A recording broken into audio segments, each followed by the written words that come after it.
안녕하세요. 자유교회 이진우 목사가 보내드리는 아침 묵상입니다. 오늘도 예수 그리스도의 향기를 내는 복된 하루가 되시길 바랍니다.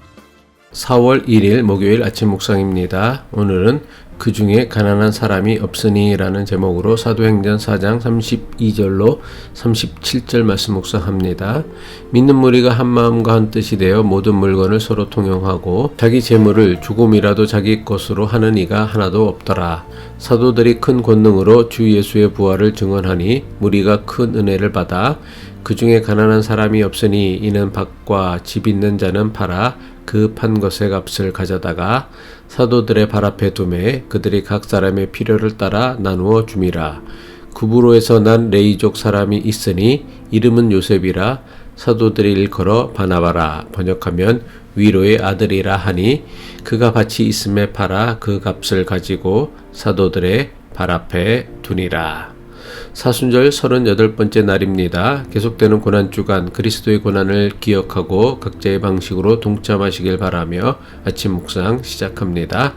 사도행전은 초대 교회였던 예루살렘 교회에 관해 소개하기를 한마음 한뜻이 되어서 모든 물건을 서로 나누어 사용하였으며 심지어 자기 재물을 자기 것이라 주장하지 않았다고 했습니다.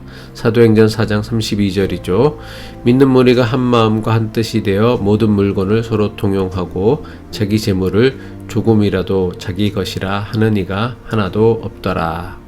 어떻게 이런 일들이 예루살렘 교회에서 가능할 수 있었습니까? 어제 아침 묵상에서는 자신들의 바칠 판 돈을 사도들의 발 앞에 두는 예루살렘 교회의 모습을 통해 재물에 대한 태도에 초점을 두고 그 이유를 살펴보았습니다. 예루살렘 교회는 예수를 그리스도로 믿게 되면서부터 예수님의 가르침을 따라 재물을 주인으로 삼는 삶에서 하나님을 주인으로 삼는 사람들로 바뀌었습니다. 재물에 대한 태도와 관점의 변화가 재물을 자기 것이라 주장하지 않고 필요에 따라 함께 나누어 사용할 줄 아는 공동체가 되게 만든 것입니다. 또 다른 이유로는 예루살렘 교회가 서로의 재물과 물건을 필요에 따라 나누어 쓸 수 있었던 것은 저들은 서로를 가족처럼 여겼기 때문입니다. 세상에서 서로의 물건이나 재물을 거리낌 없이 함께 나누어 쓸 수 있는 유일한 관계는 가족입니다. 비록 가족마다 조금씩 차이는 있겠지만 그래도 가족 관계에서는 서로의 재물이나 물건을 함께 나누어 쓰는 일이 지극히 자연스러운 일입니다. 예루살렘 교회가 모든 물건을 서로 나누어 쓸 수 있었던 이유는 저들은 서로를 진짜 가족처럼 여겼기 때문입니다. 재물을 머리가 아닌 발 아래 둘 줄 아는 믿음과 교회 공동체를 가족처럼 여길 줄 아는 믿음이 예루살렘 교회를 인류 역사에서 전무후무한 교회가 되도록 만든 것입니다. 이것이 예루살렘 교회의 첫 번째 특징이었다면 두 번째 특징은 예루살렘 교회는 부활의 은혜를 아는 공동체였습니다. 사도행전 4장 33절이죠. 사도들이 큰 권능으로 주 예수의 부활을 증언하니 무리가 큰 은혜를 받아. 사도행전은 예루살렘 교회에 관해 소개하기를 사도들이 큰 권능으로 주 예수의 부활을 증언하고 가르치니 모든 성도가 큰 은혜를 받았다고 했습니다. 한마디로 예루살렘 교회의 신앙 정체성이 예수 그리스도의 부활에 관한 믿음에 있음을 나타내는 말씀입니다. 우리가 언제 힘을 얻고 은혜로 넘치게 됩니까? 참된 복음이 선포될 때, 복음이 깨달아지고 완고했던 마음이 깨어질 때 비로소 은혜로 넘치게 됩니다. 하나님의 자녀라고 한다면 주님의 십자가 사랑 앞에 가슴을 찢지 않을 수가 없고 주님의 부활에 새 힘과 소망을 얻지 않을 수가 없습니다. 예루살렘 교회의 세 번째 특징은 가난한 사람이 없었다는 것입니다. 이건 역시 오로지 예루살렘 교회에서만 나타났던 유일해적인 사건이었습니다. 우리가 사는 세상은 가난한 사람이 존재하는 것을 인간의 힘으로는 도저히 해결할 수 없는 문제로 여깁니다. 그래서 우리나라 속담 가운데에는 가난 구제는 나라님도 못한다는 속담이 있을 정도입니다. 실제로 지금까지 인류의 역사를 통틀어 살펴본다고 해도 가난의 문제를 해결한 적은 어떤 시대 어떤 나라도 없었습니다. 그런데 비록 나라는 아니지만 예루살렘 교회에 가난한 사람이 하나도 없었다는 것은 그야말로 놀라운 사건이 아닐 수 없습니다. 도대체 어떻게 이런 일이 예루살렘 교회에 일어날 수 있었습니까? 밭과 집이 있는 사람들이 자신의 재산을 판 돈을 사도들의 발 앞에 두었고 사도들은 그 돈을 각 사람의 필요에 따라 나누어 주었기 때문입니다. 사도행전 4장 34절로 35절은 이것에 대해 이렇게 기록하고 있습니다.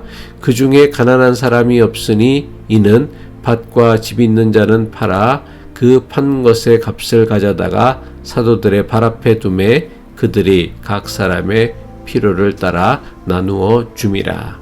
물론 여기서 예루살렘 교회 교인들이 판 밭이나 집은 당장 먹고 살아야 하는 유일한 밭이나 집이 아니라 자신들의 필요를 넘어선 소작을 주는 밭이나 새를 주는 집이었을 것입니다. 그래서 예루살렘 교회에는 부자도 없었지만 그렇다고 가난한 자도 없었습니다. 모두가 필요를 따라 모든 재산을 나누며 살았기 때문입니다. 예루살렘 교회의 이런 모습이야말로 이 땅에서 이루어 가야 할 하나님 나라의 모습을 가장 잘 보여주는 모습이라 할 수 있습니다. 신명기 말씀에 의하면 하나님께서는 가나안 땅에 이제 막 들어가려는 이스라엘 백성들에게 모세를 통해 명령하셨습니다. 신명기 15장 4절의 말씀이죠. 너희 가운데 가난한 사람이 없게 하여라. 그러면 주 너희의 하나님이 너희에게 유산으로 주어 차지하게 하시는 땅에서 너희가 참으로 복을 받을 것이다. 하지만 막상 가나안 땅에 들어간 이스라엘 백성들은 너희 가운데 가난한 사람이 없게 하라는 하나님의 명령을 지키지 못했습니다. 예루살렘 교회는 너희 가운데 가난한 사람이 없게 하라는 하나님의 명령을 유일하게 지킨 신앙 공동체였습니다. 그 결과 예루살렘 교회는 세상에 존재했던 교회 가운데 가장 아름다운 모범이 되는 교회로 추앙받고 기억되는 하나님의 복을 누리게 된 것입니다. 그렇다면 도대체 예루살렘 교회 교인들은 어떻게 해서 자신의 재산을 팔아 각 사람의 필요를 따라 나눌 수 있었습니까?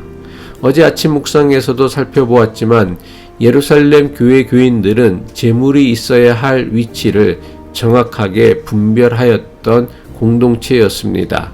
예루살렘 교회에는 세상의 재물을 머리 위에 두어 자신들의 주인으로 삼는 어리석음에서 벗어난 자들이었습니다. 그래서 재물에 대한 욕심 때문에 사람을 다치게 하고 병들게 하고 죽이는 것이 아니라 재물을 잘 사용해 사람을 돕고 살리는 아름다운 신앙 공동체가 된 것입니다. 초대교회 교인들이 이런 혁명적인 삶을 살 수 있었던 것은 저들이 부활하신 예수 그리스도를 믿음으로 이전과는 전혀 다른 새로운 삶을 깨달았기 때문입니다.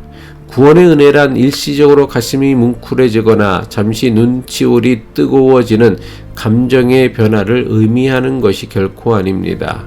구원의 은혜는 물질의 노예로 비인격적인 삶을 사는 사람이 물질의 주인이 되어 인격적인 삶을 살게 하는 하나님의 선물인 동시에 능력입니다. 예수님은 이것에 대해서 마태복음 6장 24절에 이렇게 말씀하셨습니다. 한 사람이 두 주인을 섬기지 못할 것이니 혹 이를 미워하고 저를 사랑하거나 혹 이를 중히 여기고 저를 경히 여김이라. 너희가 하나님과 재물을 겸하여 섬기지 못하느니라. 예수 그리스도의 부활로 말미암은 구원의 은혜는 재물을 자기 인생의 주인으로 삼으며 살던 사람이 하나님을 자기 인생의 주인으로 삼는 것을 뜻합니다. 기도하겠습니다. 부활하신 예수 그리스도를 믿는 믿음으로 재물을 우두머리로 삼고 살던 삶에서 오직 하나님만을 우두머리로 삼는 근본적인 삶의 변화가 나타나게 하옵소서. 예수 그리스도의 이름으로 기도합니다.